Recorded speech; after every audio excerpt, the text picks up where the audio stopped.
দুপুর বন্ধুরা, কেমন আছো তোমরা? আশা করি ভালোই আছো। দেখো, আজকে তো শনিবার, তার জন্য আজকে আবার নিরামিষ রান্না নিয়ে আসলাম।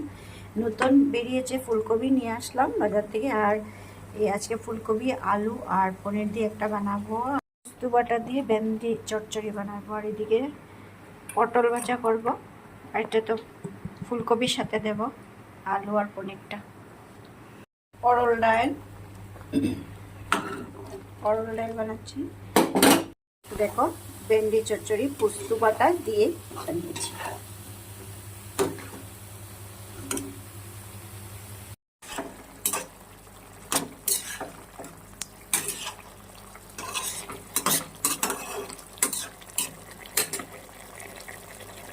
এদিকে হচ্ছে পটল ভাজা।